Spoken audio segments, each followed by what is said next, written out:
Hello everyone, welcome to Pythagoras classes. আজি আমি political সায়েন্সৰ part বিৰ সেকেন্ড চেপ্টাৰৰ বিষয়ে আলোচনা কৰিম। সেকেন্ড চেপ্টাৰটোত কি আছে জানানে? সেকেন্ড চেপ্টাৰটোত আছে এৰা অফ ওয়ান পাৰ্টি ডমিনেন্স, একদলীয় ব্যৱস্থাৰ প্ৰাধান্যতা। তোমালোকৰ বহুতে মেছেজ কৰা দেখিছো মই যে অসমীয়াত ক'ব লাগে। মইনাসকল মই অসমীয়াতে বুজাই আছো ম্যাক্সিমাম, গম পালানে? আমি কি হল চোৱা, তোমালোকে এই কাৰণে ইংলিশৰ অকনমান বস্তুটো চাবা। কি কাৰণে? কাৰণ গ্ৰেজুৱেচনত তুমি কেতিয়াও আসামিজ মিডিয়াম নোপোৱা। গ্ৰেজুৱেচনত ম্যাক্সিমাম তোমালোকে ইংলিশ মিডিয়ামে চাব লাগিব।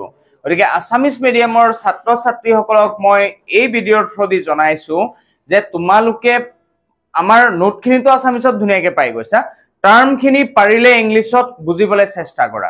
মই যিমান পাৰো মই টাৰ্মখিনি অসমীয়াত ক'বলৈ চেষ্টা কৰোৱেই, আৰু তোমালোকৰ মেছেজৰ প্ৰতি সঁহাৰি জনাই মই আৰু যিমান পাৰো অসমীয়াত বুজাবলৈ চেষ্টা কৰিম নিশ্চয়। এতিয়া আমি চাও আহা একদলীয় প্ৰাধান্যতা ওয়ান পাৰ্টি ডমিনেন্সত কেনে ধৰণৰ বস্তুবিলাক আহে। আমি স্টেপ বাই স্টেপ পঢ়িম। এতিয়া চাবা, the reasons for domination of one party system in India, the dominance of Congress in India due to the following reason.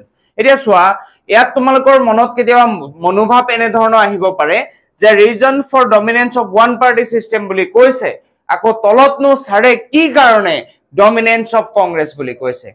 কাৰণ ভাৰতবৰ্ষৰ স্বতন্ত্ৰতাৰ পৰৱৰ্তী পৰ্যায়ত, মানে আফটাৰ ইণ্ডিপেণ্ডেন্স, সেই সময়ছোৱাত কি হৈছিলে যে ভাৰতবৰ্ষত প্ৰায় তিনিটা টাৰ্ম, এটা টাৰ্মত 5 ইয়াৰ্স কমপ্লিট হয়, তিনিটা টাৰ্মত কি হৈছিলে কংগ্ৰেছ দলে যথেষ্ট পৰিমাণে প্ৰাধান্যতা লাভ কৰিছিলে।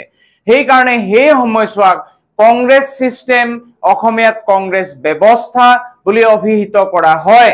আৰু সেই কালছোৱাকে কংগ্ৰেছ দলৰ প্ৰাধান্যতা অথবা একদলীয় প্ৰাধান্যতা বুলিও কোৱা হয়। এতিয়া আমি চাও আহা যে কংগ্ৰেছ দল বা একদলীয় প্ৰাধান্যতাৰ মূল কাৰকসমূহ কেনে ধৰণৰ আছিল। এতিয়া চাবা, Congress was identified with the freedom struggle for building national unity.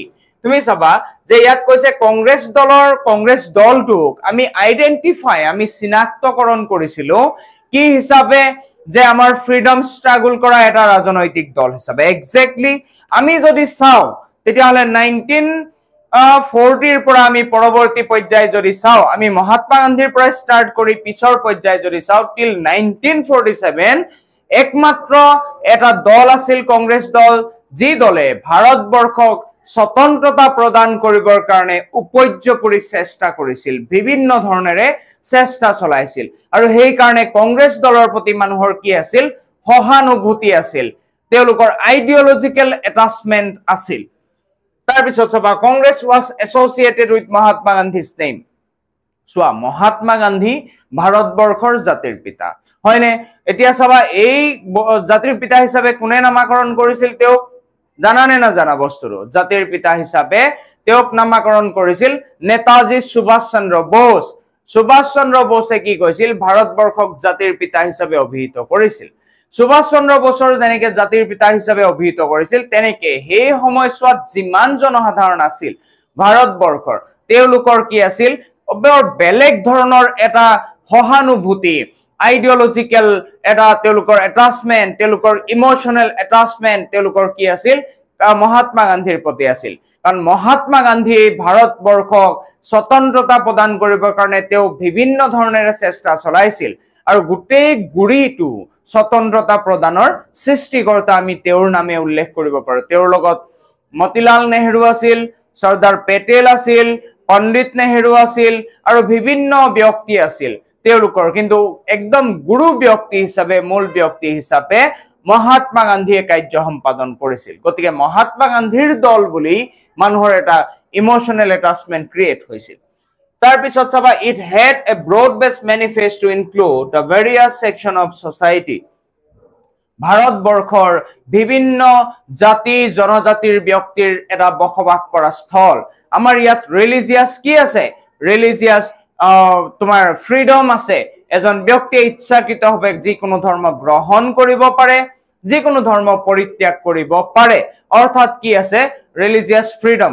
আৰু এই যেটো মাল্টি কালচাৰেল সোসাইটি, এই সোসাইটিৰ প্ৰতি সন্মান জনাই কংগ্ৰেছ দলে কি কৰিছিল, প্ৰতিটো ক্লাছ ডিভিজন অফ সোসাইটি সমাজৰ প্ৰতিটো শ্ৰেণীক সমভাৱে তেওঁলোকে আচাৰ ব্যৱহাৰ কৰিছিল প্ৰতিটো জাতি ধৰ্ম বৰ্ণৰ ব্যক্তিসকলৰ সৰ্বাংগীন বিকাশৰ বাবে কাৰ্য সম্পাদন কৰাৰ ওপৰত প্ৰচেষ্টা চলাইছিল সেইবাবে প্ৰতিটো জাতি জনজাতিৰ মানুহে কংগ্ৰেছ দলৰ প্ৰতি এটা ভাল মনোভাৱ প্ৰদৰ্শন কৰিছিল তাৰ পিছত সবা Congress bore A popular appeal of significant leader like Mahatma Gandhi মই অলৰেডি কৈছো জৱাহৰলাল নেহৰু পণ্ডিত নেহৰু সৰ্দাৰ পেটেল ইন্দিৰা গান্ধী এটা সৰ্দাৰ পেটেলৰ বেলেগ পাব্লিসিটি আছিল তেওঁৰ বেলেগ ধৰণৰ এটা ফলোৱাৰ্স আছিল তেওঁৰ গম পালানে জনপ্ৰিয়তা বুলি আমি যাক কম এই ফলোৱাৰ্স আছিল তেওঁৰ ইয়াৰ উপৰিও আমি যদি হোল ওভাৰ ইণ্ডিয়াৰ তুমি একেবাৰে ষ্ট্ৰং